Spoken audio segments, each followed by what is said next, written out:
Today we'll be thinking about communication development and communication interventions. What I'd like for us to do first is to think about the differences in each of these terms: language, speech, and communication. Have you thought about the differences in these terms before? A lot of people use these synonymously, but they really mean different things. Language includes the set of symbols combined using complex rules. The motor act of speaking is speech, and the message that is sent and received is the communication. So there are language impairments. There are impairments thus in using the complex sets of rules that define the language of a group of people. And there are difficulties with the motor act or speech impairments. Speech impairments occur when speech is deviated so much from the speech of other people that it either calls attention to itself, it interferes with communication, or it provides distress in the speaker or listener. Mostly I'm concerned with whether it provides distress in the speaker. A speech and language pathologist is the related service provider that provides intervention strategies and is important to the team in designing interventions for those who have speech or language impairments. Speech impairments can be articulation disorders, phonological disorders. An articulation disorder is difficulty in pronouncing the individual sounds. A phonological disorder is difficulty in putting sounds together. Speech impairments can be fluency disorders. You've heard of stuttering. You know what stuttering, how stuttering looks. Cluttering is when all of the words run together. I'll give you an example of cluttering since it may not be something that you're familiar with. And then finally there can be voice disorders, and we'll talk about each of these. But let me go ahead and show you an example of cluttering so you can have an idea of what that means. This is a spontaneous speech sample from the student with cluttering. He is reading from a children's book, Edwina the Emu. This book is a second grade level book, and this is a fifth grade child reading aloud. There was once two emus who lived in the zoo. One was Enwa and Edward was two. They played every day, there was never a fight, and they held up close to keep warm at night. As they sat there one day, entwining their legs, Enwa announced she laid 10 little eggs.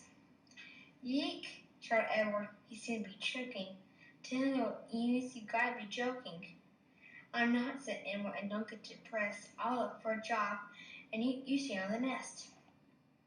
Did you hear how his words ran together? It may be best to watch that part again, but maybe not watch the words as they go across the screen. I've had people watch that before and say, oh, I could understand fine. It's like, okay, close your eyes and listen again and see if you really could understand what he was saying. But he is running, in certain sentences, he's running many of the words together, and it is difficult to understand what he's reading. So characteristics of language impairment. So language impairment involves difficulty with either applying or understanding the rules and systems of symbols with language. And so we might see children unable to follow directions, not developing an adequate vocabulary, difficulty understanding concepts. So on a traditional instrument, this may look like a cognitive impairment when in fact it could be a language impairment. Of course, having a language impairment can lead to cognitive impairment due to missing out on instruction, missing out on descriptions and the rich language that accompanies our developing of problem-solving skills. Children may not understand nuances, the nonverbals in our messages. So much of what we express is through our facial expressions, our body language, and some students may miss out on the meanings of those or of humor. And children who have language impairment may have difficulty in conveying messages or maintaining conversations or expressing their personal needs. There are many causes of language impairment. These can be biological causes such as brain injury, genetic causes, autism, ear infections. Having multiple ear infections, when children have ear infections, they're missing out on language. And so losing those opportunities of language can cause language delay or language impairment. There are also environmental causes that can contribute to a language delay or language impairment, and mostly not being spoken to, or not being spoken to enough, or communication ignored are reasons for language delay and language impairment. We do know that there is an enormous gap between children who are living in poverty and those who are not, in terms of the amount of words that they hear. You'll hear of the 3 million word gap that children experience in early childhood. And so that's why very often children who are living in poverty may experience language delay or language impairment. About 2.5% of school-age children who receive special education, or about 2.5% of school-age children receive special education for speech and language impairments. Nearly twice as many boys as girls have speech impairments. It is important to know that in early childhood, though, speech and language impairments are the most common developmental delay and the most common reason for being referred to early intervention and preschool special education. So now we'll think about the 5 components to communication development, how these look, what our goal is at different age levels, and what we can do to promote these pieces of development. So language comprehension is also known as receptive communication. It's how we understand language. In infants, our goal is to motivate the child to attend, to listen to distinguish and understand words and sounds, to distinguish and understand facial expressions and tone of our language. We can do this by labeling. Labeling is also known as parallel talk. So we are talking about what the child sees, what the child does, what the child might be feeling. We're giving words to what the child is observing and feeling. We use exaggerated enunciation to emphasize the words that we're teaching. So if a child is opening a book, that's a book. We really exaggerate so the child hears the emphasis and gains the new words. We use short phrases and sentences, talking slowly and distinctly, and articulate our sounds precisely. We pair words with gestures and examples to help the child learn that this example of a book is the same as this example of a book. These are all books, to be able to build on what we talked about last time, which is classifying and sorting, and begin to have language for characteristics of items and feelings and actions. As children get older, we want to teach children to identify and search for common objects, understand and respond to what and where questions, and begin to follow single-step directions. We know a child understood our direction when the child follows the direction. Of course, not following the direction doesn't always mean that the child didn't understand it. We want to label, we want to continue labeling. We're labeling objects, actions, where they are, where they occur. We want to hide objects and ask where, ask what, and where questions all of the time. We often spend a lot of time giving directions. And in order to build language, we need to ask a lot of questions. We also want to label actions in a sequence so that children begin to link actions together and have language for how they're linked together. Between 24 and 48 months, we want the child to understand at minimum 300 words ideally many, many more words than this. We want children to identify objects by functions, follow multi-step commands or directions, have a language to go along with spatial concepts and colors and who, how many who's, where, and what are you doing questions. We support this development by continuing again to label objects. We label them by function, and we request objects by function rather than object name. We can transition away from yes-no questions to open-ended questions to allow the children's development language to really blossom. We identify objects by location. We use books with rich descriptive language and incorporate that language in our everyday routines and activities. We make comparisons of objects, of actions, and label the differences. We use spatial descriptions. We talk about color, but we do so functionally, not just this is red, this is blue, not just the color in isolation, but we talk about the colors of objects we see around us. And we introduce time concepts by labeling time numbers, but with routines. So we do this at lunchtime, at circle time, we begin to describe time. From 48 months until 5 years, we want children to begin to understand opposites, have a concept of time, spatial concept, primary colors, shapes, and answer more complicated questions. We do this by reading different types of books, including books about real events. We talk about quantities to make comparisons in quantity. We can see how this is related to concept development and problem-solving development in the cognitive domain. And hopefully you're seeing how our language development so overlaps with cognitive development that in some ways we can't really tell the difference. In fact, if you were to conduct a developmental evaluation, a traditional assessment like an AEPS, like a Battelle, and you were to statistically factor analyze the scores, and what that means is it's a statistical application that clusters items together, and by doing that you can get an idea of how many different constructs you're actually measuring. How many things are you measuring? And so we often talk about our 5 area assessments. But when you statistically look at the items on these instruments, you'll find that you're not really measuring 5 separate constructs. It's usually 2.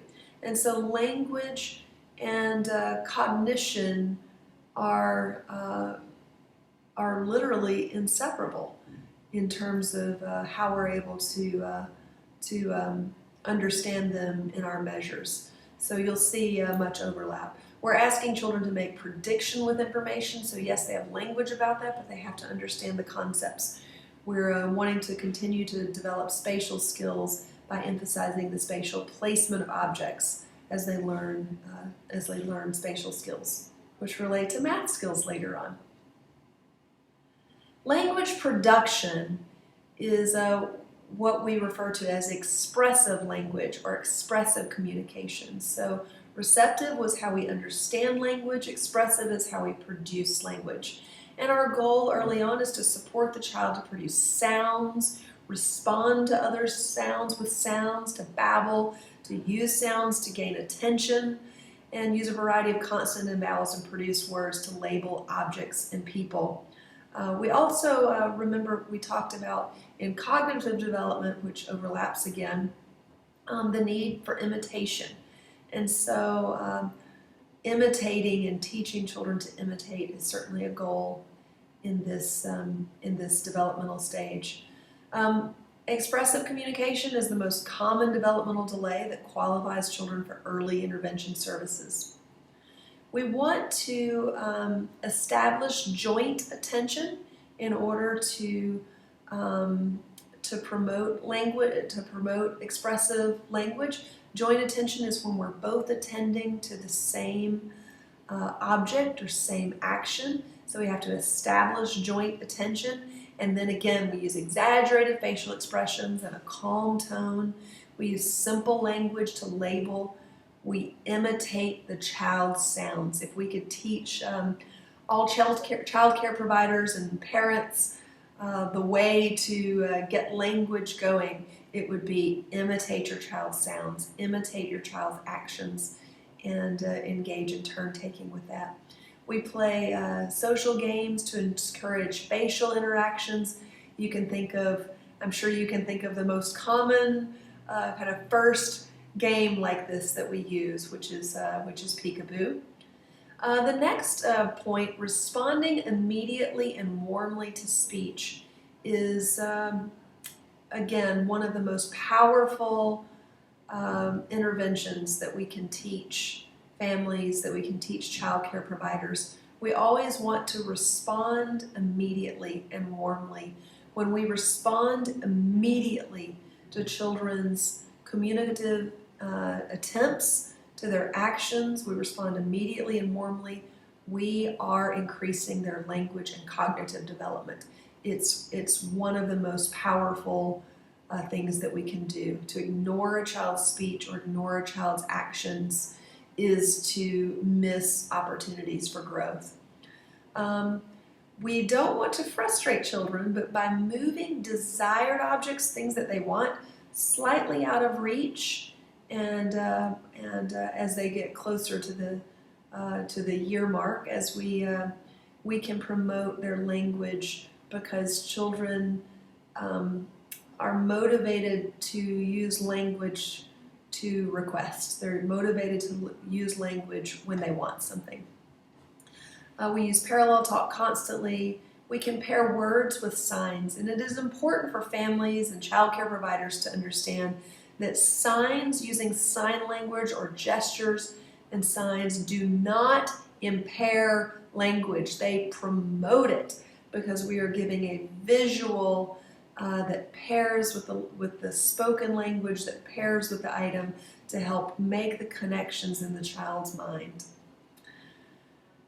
We want to teach children to name objects, to name colors, to use other adjectives, pronouns, and plurals. So we continue the same interventions all the way through as children get older, in order to help them eventually put multiple words together.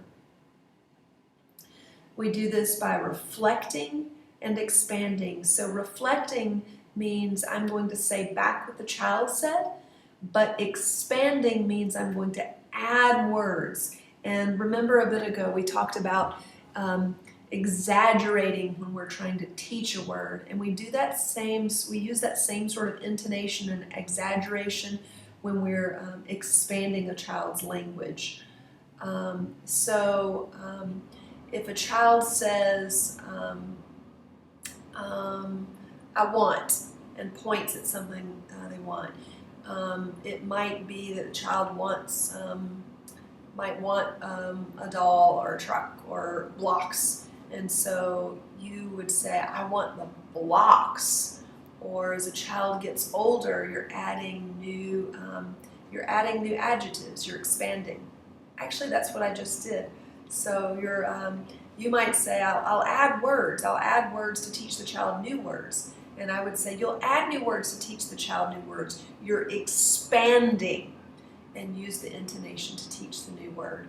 We model correct grammar by reflecting what a child said, but if we make a correction, we emphasize the replacement word.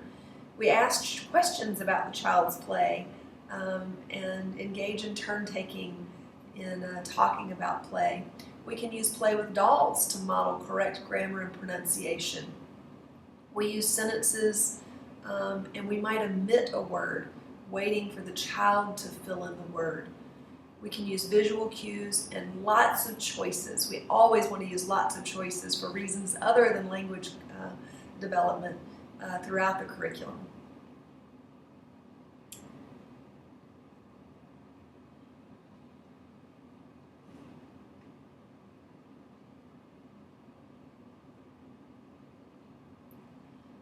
Pragmatics includes the social aspects of language.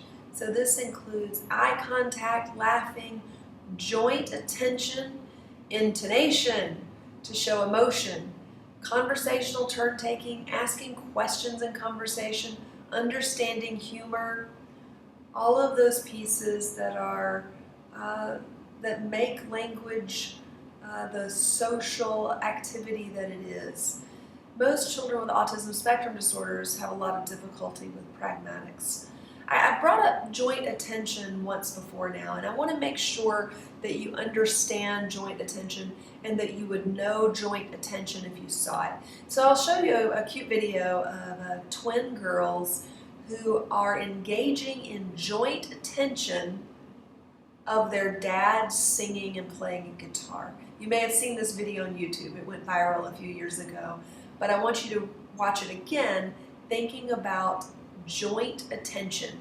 And see if you can think of other examples of joint attention that you've seen in your practicum placements or in your observations of young children in other settings. Hi girls, it's August 6th, is that right? Yeah. August 6th, 2012. Daddy's gonna play them a little song while they're eating their peas. You guys ready?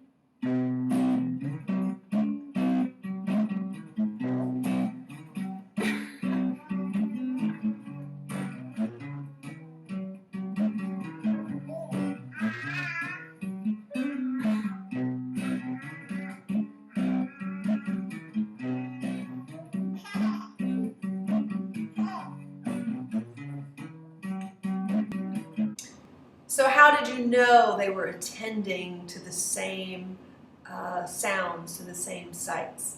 You saw them look to one another, they shared facial expressions, they imitated each other in dancing. So that's how you know they were sharing joint attention. Joint attention is usually difficult for children who have autism spectrum disorders. And gaining joint attention and teaching joint attention to children who have autism spectrum disorders is something we have to do in a way that we don't typically have to do with children who do not have a developmental delay or disability. So each of these pieces, these social pieces of language, we have to actively teach through imitation, through our language, through our parallel talk, often supported through visuals, either gestures or pictures, signs.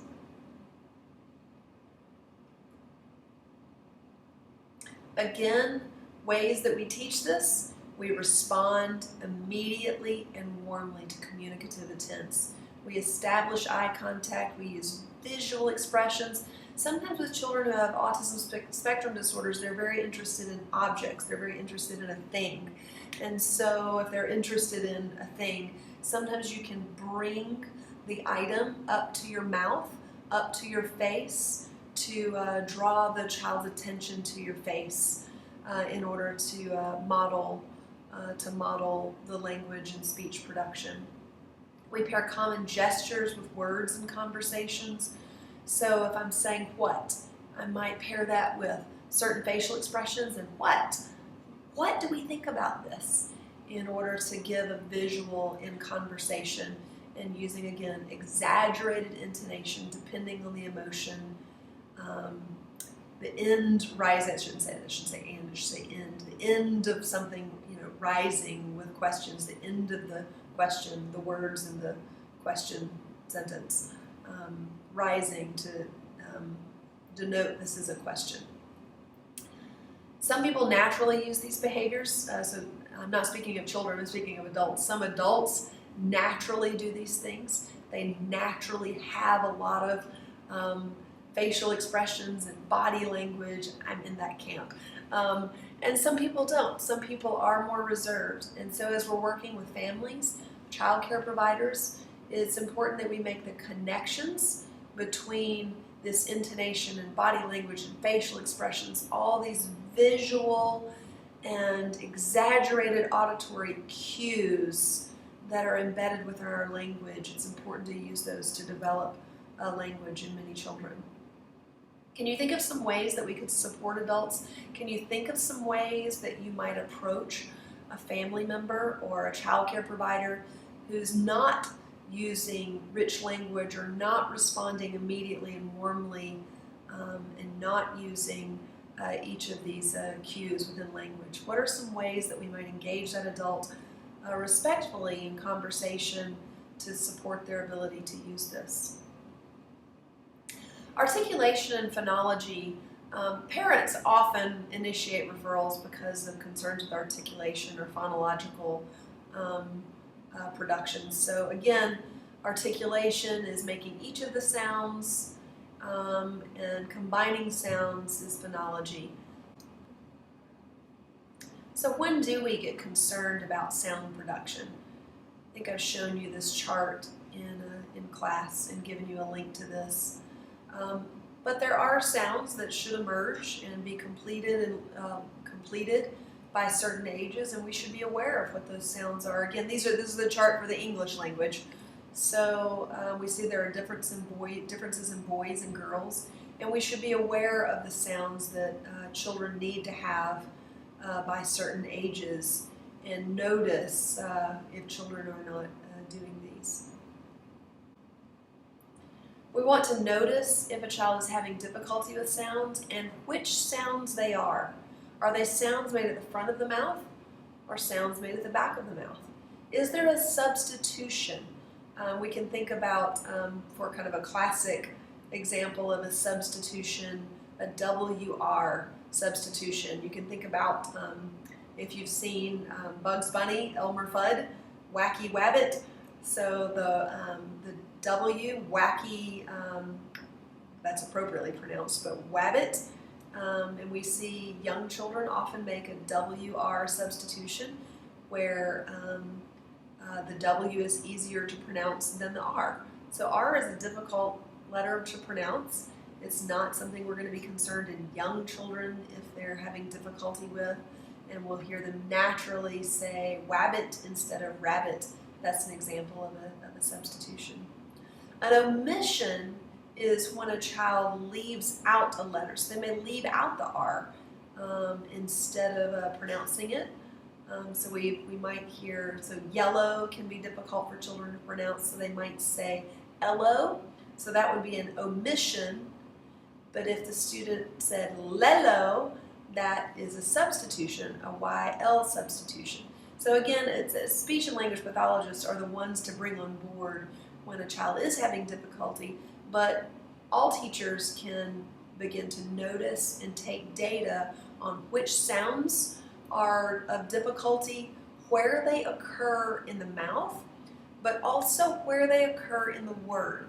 Sometimes children have difficulty with a letter that only when it occurs in the middle of a word. So a child may have no difficulty with the word little, the L in the beginning and the L in the end, but may struggle with the word challenge, for example, and may say challenge and omit the L in the middle of the word. And it is important to notice this, because even though we aren't concerned in very young children as they're learning to pronounce the letters, if these articulation difficulties persist, they can be very difficult to correct later in childhood and certainly in adulthood. Children who have hearing loss or have difficulties with muscle tone often have difficulty with articulation and phonology.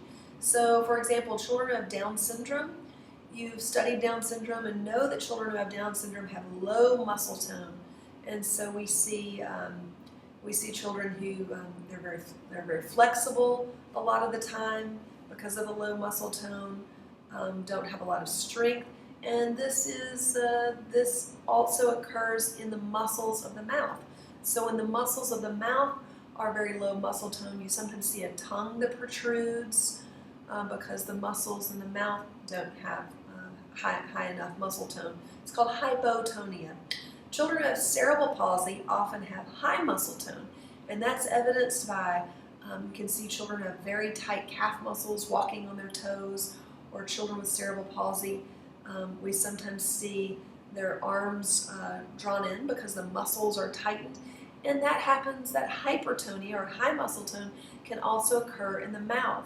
And so we often think about So people who have high muscle tone, cerebral palsy, have a speech pattern or an articulation that is different from a child who has low muscle tone. But children with either high or low muscle tone often have difficulty with articulation and phonology. All right, voice and fluency.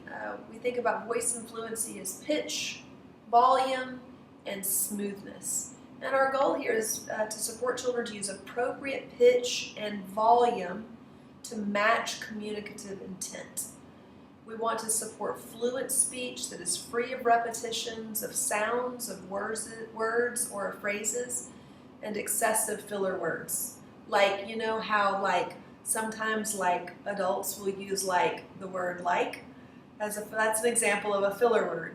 And we don't want children to have excessive, or adults to have excessive use of filler words.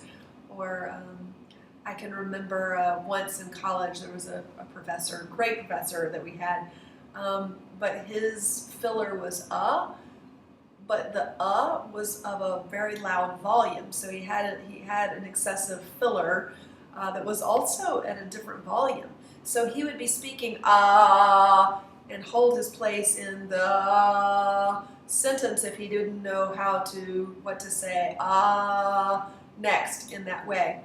And so we want to support children to hold their place in conversation and in different ways and be able to be fluent in their speech. Repetition of words or phrases as children are learning new and longer words is not a concern unless it persists for weeks. I heard recently at a conference someone say, well, stuttering is normal up through 7. Well, stuttering of a specific sound that persists for weeks is not okay.